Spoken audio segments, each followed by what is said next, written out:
Last episode में हमने देखा था कि जेस माउंट ग्लाउ पर चला गया था क्योंकि वो माउंट ग्लाउ के एक एल्डर को मिली बोन को अपने अंदर लगवाना चाहता था। तो एलेक्स ये देखकर उसे ये करने देता है क्योंकि जेस उसकी बात नहीं मान रहा था। पर इसके बाद एलेक्स उस दूसरे वर्ल्ड में आ जाता है क्योंकि अब उसे अपर वर्ल्ड में जाना था, क्योंकि अपर वर्ल्ड की वजह से लोअर वर्ल्ड में बहुत प्रॉब्लम्स आ रही थी। इसलिए एलेक्स अपर वर्ल्ड के बारे में अच्छे से जानना चाहता था। अब उस वर्ल्ड में पहुंचने के बाद एलेक्स को वो दोनों पहले वाले बंदे मिलते हैं जो वर्ल्ड रिकॉर्ड तोड़ने के बदले एलेक्स को सेलेस्टियल पाथ के पास ले जाते हैं। जिसके बाद एलेक्स उस पाथ पर चलकर एंड तक पहुंच जाता है जहां एक गेट था। पर तभी वहां एक लड़की आ जाती है जिसका नाम फेंग वू था, जो एलेक्स को अपना व्हीकल बनाना चाहती थी। पर एलेक्स उसे हरा देता है तो फेंग वू वहां से गायब हो गई थी क्योंकि वो उसकी स्पिरिट फॉर्म थी। पर तभी वहां कुछ और स्टूडेंट्स आ गए थे जिनसे जानकारी निकालने के लिए एलेक्स ने उन्हें पकड़ लिया था। लेकिन तभी वहां एक फायर बीस्ट भी एलेक्स को रोकने आ गया था। अब आगे तो एपिसोड 98 की शुरुआत में हम उस गेट के दूसरी तरफ के स्पिरिचुअल वर्ल्ड में तेंग यी नाम के लड़के को देखते हैं जो सन एंड मून की पावर से कल्टीवेशन कर रहा था। इस तरफ हम तियानजियान एकेडमी के दो स्टूडेंट्स को देखते हैं जिन्हें एकेडमी ने एलेक्स को रोकने के लिए भेजा था। लेकिन उन दोनों को लग रहा था कि वो फायर बीस्ट ही एलेक्स के लिए काफी होगा, इसलिए वो आराम आराम से वहां जाने लगते हैं। उसी वक्त उस गेट की तरफ से वो पहले वाले 3 स्टूडेंट्स भागते हुए आते हैं जो बहुत ज्यादा घबराए हुए थे, जिसे देखकर वो दोनों स्टूडेंट्स उनसे पूछते हैं कि क्या हुआ है। लेकिन वो कुछ नहीं बोलते और डर के मारे वहां से भाग जाते हैं। तो ये देखकर वो दोनों स्टूडेंट्स उस गेट को पार करके एलेक्स के पास आ जाते हैं और देखते हैं कि एलेक्स ने उस फायर बीस्ट को मार दिया है और उस बीस्ट के टुकड़े हवा में उड़ रहे हैं। इधर एलेक्स बोलता है कि उस बीस्ट को मारना तो बहुत ही आसान था। ये सुन के वो दोनों स्टूडेंट भी एलेक्स से डर के वहां से चिल्लाते हुए भागने लगते हैं कि जल्दी से यहाँ कोई आओ, क्योंकि यहाँ एक लोअर वर्ल्ड के बीस्ट ने फायर क्लाउड केव के गार्ड को मार दिया है। उसी वक्त वहाँ उसी फायर केव का एक और बीस्ट आ जाता है जो पहले वाले से ज्यादा ताकतवर था। अब उस बीस्ट को देखकर उन दोनों स्टूडेंट की जान में जान आती है। इधर वो बीस्ट एलेक्स पर अटैक करते हुए कहते हैं कि यहाँ आतंक मचाना बंद करो, पर एलेक्स अपनी स्पीड का इस्तेमाल करके उससे बचने लगता है और उसकी बातों का जवाब नहीं देता।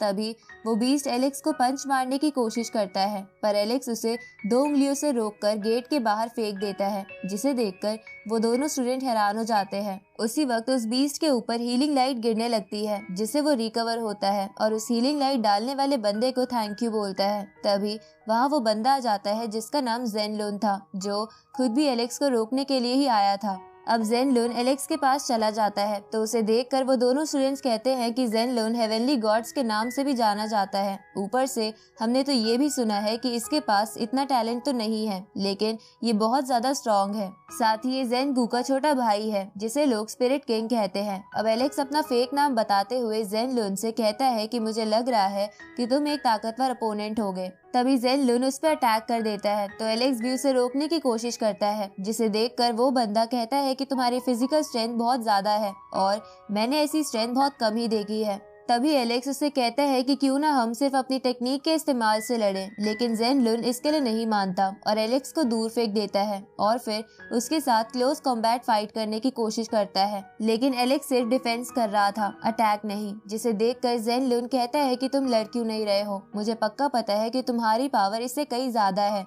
इस पे एलेक्स उससे कहता है कि चलो तो मैं तुम्हें एक ट्रेजर टेक्निक दिखाता हूँ। अब ये बोलकर एलेक्स अपनी 4 वर्मिलियन स्ट्राइक टेक्निक का इस्तेमाल करने लगता है जो एलेक्स ने फायर किंगडम के होली टेम्पल से सीखी थी। पर एलेक्स के वो टेक्निक इस्तेमाल करने से पहले ही जेन लुन अपनी थर्ड आई का इस्तेमाल करके एलेक्स पर अटैक कर देता है, पर एलेक्स अपने वर्मिलियन फेदर का इस्तेमाल करके उससे बच जाता है और इसके बाद जेन लुन पर वर्मिलियन बर्ड की फर्स्ट स्ट्राइक का इस्तेमाल करता है, जिसकी वजह से जेन लुन इंजर्ड हो जाता है और उसके मुंह से भी खून निकलने लगता है, जिसकी वजह से वो सोचता है कि मेरे पास गोल्डन बॉडी है। लेकिन इस लोअर वर्ल्ड के बीस्ट ने सिर्फ एक ही अटैक में उसे इतना डैमेज कर दिया। अब जेन लुन अपने आप को संभाल कर अपना डिवाइन स्पेयर बाहर निकालता है, जिसे देखकर वो दोनों स्टूडेंट कहते हैं कि ये तो इसके भाई जेन गू का लेजेंडरी स्पेयर है। उसी वक्त जेन लुन एलेक्स पर अपनी स्पेयर से अटैक करता है, जिसे एलेक्स अपनी शील्ड की मदद से रोक लेता है। लेकिन वो फिर भी जेन लुन से कहता है कि तुम्हारी मैजिकल पावर कमाल की है, क्योंकि इसने मेरे हाथ पर छोटा सा स्क्रैच मार दिया। तभी जेन लुन गुस्से में अपनी पूरी ताकत के साथ अपना स्पेयर एलेक्स की तरफ फेंकता है, जिसे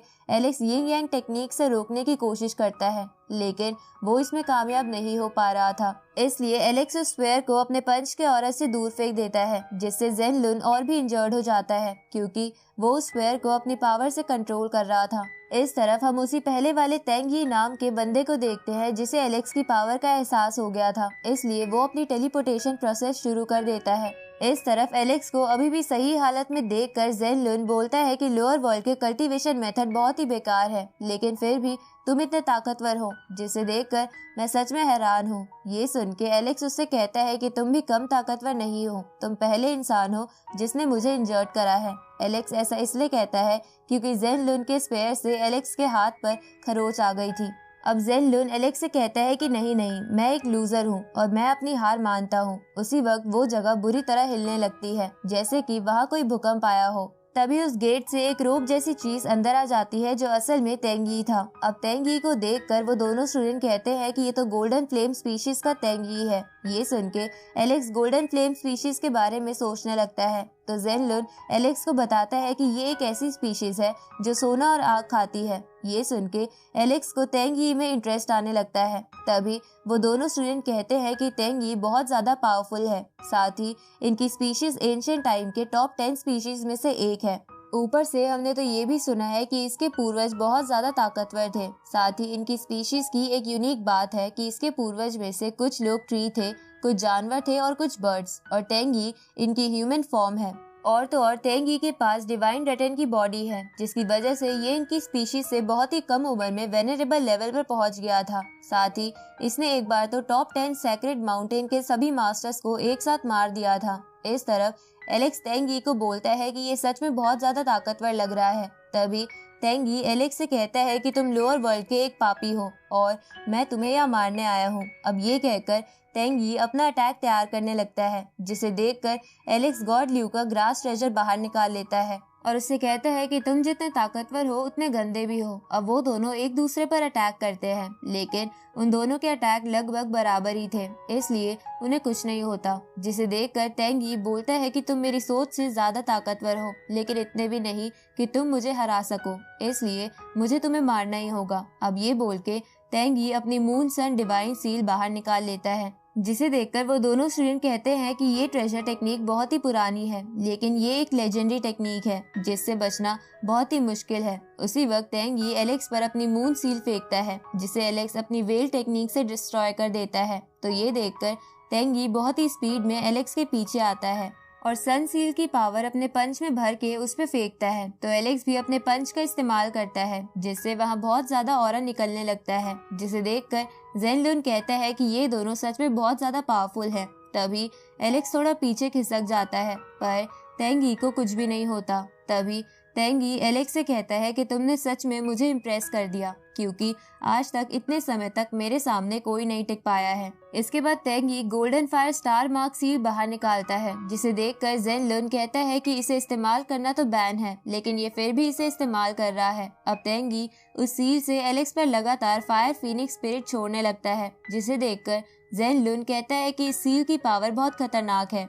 इधर एलेक्स बोलता है कि ये परफेक्ट ट्रेजर टेक्निक नहीं है, ये बस उसका एक हिस्सा है जिसकी वजह से इससे बचा जा सकता है। उसी वक्त वो सभी फीनिक्स एलेक्स पर फायर बॉल से अटैक करने लगती है, तो एलेक्स इधर उधर भागकर उनसे बचने की कोशिश करता है और अपने पंच और यिंग यांग टेक्निक का इस्तेमाल करके उन सभी फीनिक्स स्पिरिट को डिस्ट्रॉय कर देता है। इसके बाद एलेक्स तेंग यी की तरफ बढ़ता है, जिसे देखकर तेंग यी बोलता है कि तुम सच में बहुत स्ट्रांग हो, लेकिन फिर भी आज तुम मरोगे। अब तेंग यी अपनी उस सील से एलेक्स के चारों तरफ आग लगा देता है, जिसे देखकर एलेक्स बोलता है कि इससे तो बड़े आसानी से बचा जा सकता है, तो फिर ये इसका इस्तेमाल क्यों कर रहा है? क्या ये मुझे किसी जाल में फंसाना चाहता है? अब एलेक्स इधर उधर देखने लगता है, लेकिन तभी तेंग यी उन फ्लेम्स की पावर बहुत ज्यादा बढ़ा देता है, जिसे देखकर वो दोनों स्टूडेंट कहते हैं कि इन फ्लेम से अगर कोई भी टच हो जाए तो वो तुरंत ही पिघल जाएगा। इधर एलेक्स सोचता है कि तेंग यी जैसे बंदों ने उसके सी किंगडम में बहुत तबाही मचाई है, इसलिए वो उसे नहीं छोड़ेगा।